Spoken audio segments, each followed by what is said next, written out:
Bonjour, bienvenue sur ma chaîne YouTube. Je suis super content de vous accueillir pour un billet d'humeur en impro complète. Il fait beau, c'est sublime. Impro complète sur l'actualité de la semaine. J'ai bien regardé ce qui se passait. Il y a un truc qui m'a fait sourire, bondir, rire, même éternuer. C'est l'arrivée pour la première fois en France, historique, d'un téléviseur 8K à la vente. Alors bien sûr, c'est Sharp qui lance ça. Sharp, à la fin du mois d'avril, lance le premier téléviseur 8K au prix de 11 999 €. Ce téléviseur, vous le connaissez, j'ai déjà un petit peu abordé quand j'étais à Tokyo, c'est ici le petit lien. Mais maintenant, comme c'est en France, j'ai plein d'infos complémentaires, la référence, infos techniques et autres, on va en parler dans cette vidéo. Et en même temps, on va parler un petit peu de ce que ça peut changer, qu'est-ce que ça change dans le paysage actuellement des téléviseurs, de lancer un modèle 8K. Est-ce que vous allez vous dire, oui ça y est, il faut absolument brûler les téléviseurs Ultra HD, c'est fini, c'est la fin. Eh bien, on va en parler ensemble. On va commencer par dire un petit truc. Moi, je voulais commencer cette vidéo en parlant d'un truc très franc, on est entre vous et moi. Pour moi, un téléviseur, c'est quoi? C'est en effet une lucarne avec un tuner pour commencer. Et bien là, le téléviseur lancé par Sharp n'a pas de tuner à l'intérieur. Dans mon univers à moi, ça s'appelle lancer un monitor, ça, et pas un téléviseur. Donc je résume, à la fin du mois d'avril, Sharp va lancer un monitor 8K au prix de 11 999 €. Alors ça veut dire quoi 8K? Ça veut dire 33 millions de pixels. À titre d'info, ça signifie également que c'est 16 fois plus de pixels que votre téléviseur Full HD ou bien 4 fois plus de pixels que votre téléviseur Ultra HD. Ça, c'est pour les bases. Alors, il y a plein de trucs à dire. Il y a même une référence sur le produit. Il existe, il est notifié. Il s'appelle LV70X500. Comme toujours, des références. C'est des codes à la James Bond. On ne les retient jamais. Je crois qu'ils font exprès n'importe comment.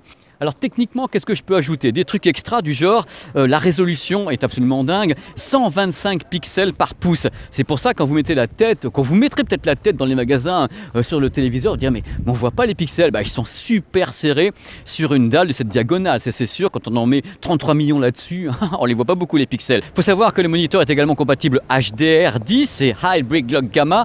Alors le Hybrid Lock Gamma, c'est le HDR des émissions en direct. Alors c'est les deux HDR basiques, moi j'ai pas d'infos sur une évolution vers le Dolby Vision ou autre. Luminosité, alors la luminosité est assez waouh, sun in my face, c'est 1000 candela au mètre carré, croyez-moi ça crache. Il y a 216 zones de rétroéclairage, donc c'est une bonne moyenne. On peut dire déjà sur le papier, le produit est solide, c'est pas ce qu'on fait de mieux techniquement, mais c'est déjà très solide pour du LCD rétroéclairé.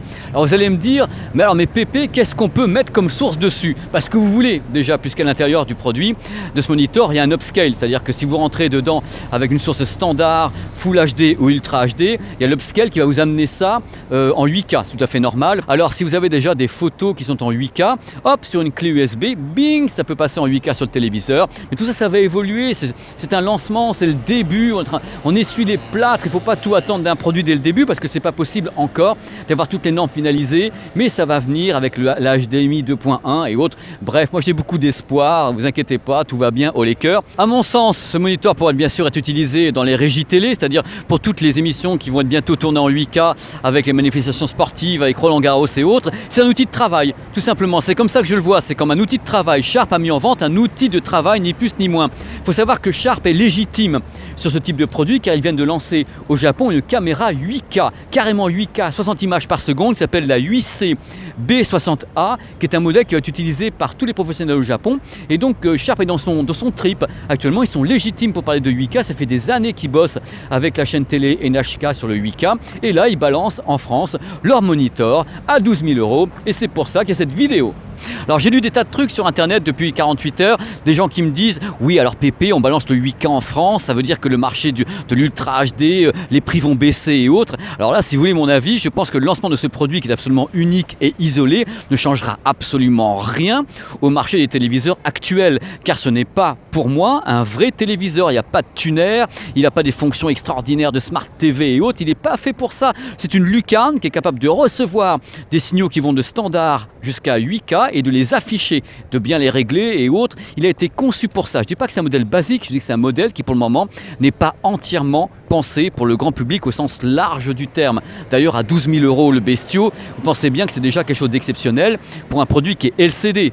Pour de l'OLED, on trouve des produits LG Signature qui valent très très cher, mais c'est des téléviseurs OLED déjà, qui sont très très coûteux, la technologie est coûteuse. Mais là, c'est du LCD pour le moment, parce que je vous explique même pas le prix d'un téléviseur comme ça, donc en 8K, en OLED, ça va être juste stratosphérique. Voilà, c'était un petit billet d'humeur que je voulais vous faire pour qu'on puisse en parler ensemble et pour que surtout on essaye de réfléchir tous ensemble sur l'arrivée de ce téléviseur, enfin ce moniteur 8K et son retentissement au niveau national, pour vous dire tout simplement que voilà, c'est un produit qui se pointe, il a raison de se pointer, et si des particuliers veulent l'acheter pour déjà commencer à expérimenter des choses en upscale et autres, eh bien c'est parfait qu'ils le fassent, même si je pense que des modèles 8K arriveront dans les années à venir, qui seront directement des modèles avec tuner, avec tout ça à l'intérieur.